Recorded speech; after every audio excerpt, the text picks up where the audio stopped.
जिस touch screen smartphones को हम आज चलाते हैं वो आज से 5 या 10 साल पहले नहीं बल्कि 28 साल पहले ही मार्केट में आ चुका था और इसे एप्पल या नोकिया ने नहीं बल्कि IBM ने बनाया था और जिस साल ये लॉन्च हुआ था उसी साल इसके 50,000 यूनिट बिक गए थे। लेकिन मोबाइल फोन्स की इस लंबी चौड़ी जर्नी में सबसे बड़ा चेंज आया था कैमरा फोन्स के साथ। कैमरा फोन्स ने लोगों की जिंदगी बदल कर रख दी। दुनिया का सबसे पहला कैमरा फोन सोनी ने नहीं बल्कि नोकिया ने लॉन्च किया था और दुनिया में सबसे पहला फोन लाने का श्रेय जिस मोटोरोला को जाता है। सबसे पहले इस तरह का छोटा पोर्टेबल फोन उसने नहीं बल्कि किसी और कंपनी ने बनाया था। लेकिन ये कंपनी कौन सी थी और आखिर क्यों दुनिया का सबसे पहला टच स्क्रीन स्मार्टफोन ज्यादा लंबा नहीं टिक पाया? चलिए जानते हैं इन सब सवालों के जवाब। दुनिया का सबसे पहला टेलीफोन 1849 में बना था और फिर इसके बाद तो दुनिया भर में कम्युनिकेशन का पूरा तरीका ही बदल गया। लेकिन टेलीफोन के इस सफर में सबसे बड़ा चेंज आया था साल 1947 में। तब से पहले लोगों को अगर छोटी सी कॉल भी करनी होती थी तो PCOS तक जाना पड़ता था जो काफी प्रॉब्लमेटिक भी था। लेकिन साल 1947 में नोकिया की एक कंपनी बेल लैब्स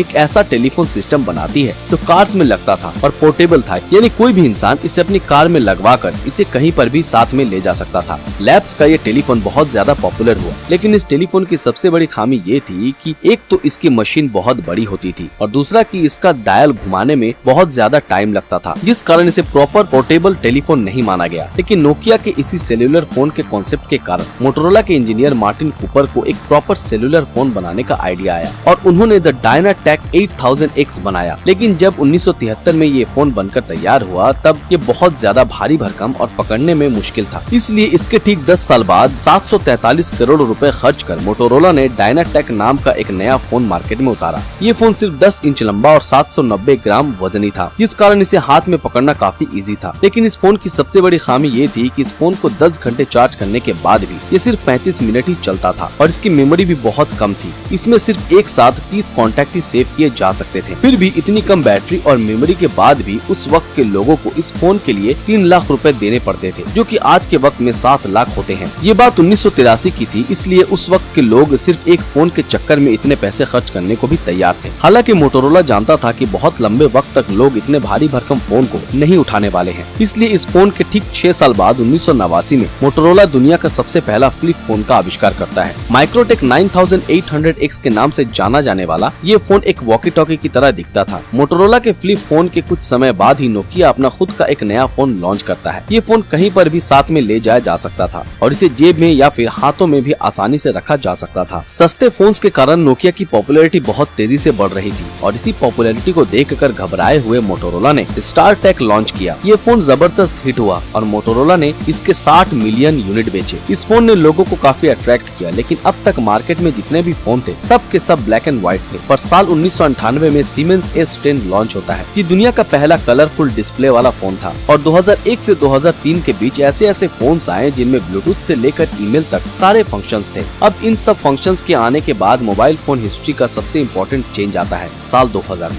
जब जापान में दुनिया का सबसे पहला कैमरा फोन लॉन्च होता है। शार्प JSH04 नाम का ये फोन अपने वक्त से बहुत आगे था। लेकिन इस फोन के साथ सबसे बड़ी प्रॉब्लम ये थी कि ये सिर्फ जापान में ही बेचा जाता था। इसलिए जब इस पर सोनी की नजर पड़ी तो सोनी ने भी इसी आइडिया से इंस्पायर्ड होकर अपना सबसे पहला camera centric phone Sony Ericsson T68i launch किया। इस फोन के साथ कैमरा अलग से आता था और ये बाद में अटैच होता था। इस फोन के ठीक 3 साल बाद सोनी ने Z1010 front camera phone launch किया, जिसका पर्पस था कि लोग वीडियो कॉल पर बात कर सके। लेकिन साल 2007 में सब कुछ बदल जाता है। इस साल स्टीव जॉब्स आईफोन लॉन्च करते हैं। आईफोन एक ऐसा फोन था जिसमें बड़ी स्क्रीन, ब्लूटूथ और इंटरनेट कनेक्टिविटी जैसे तमाम सुविधाएं थी, जो कि काफी एडवांस थी। आईफोन के लॉन्च होने के ठीक 1 साल बाद 2008 में गूगल एंड्रॉइड बनाता है और इसी साल दुनिया का सबसे पहला Android smartphone HTC dream launch होता है। इसके बाद तो सैमसंग और HTC मिलकर दुनिया भर में स्मार्टफोन को फैला देते हैं। हालांकि इंडिया में स्मार्टफोन को घर घर पहुंचाने का श्रेय माइक्रोमैक्स को जाता है। 2008 में माइक्रोमैक्स XLI जैसा तगड़ा फोन लॉन्च करने के बाद माइक्रोमैक्स इंडियन मार्केट पर अच्छी खासी पकड़ बनाता है और 2014 तक आते आते ये सैमसंग को पछाड़कर इंडिया का नंबर 1 स्मार्टफोन ब्रांड बन जाता है। लेकिन माइक्रोमैक्स के किंग बनने के सिर्फ 2 साल बाद ही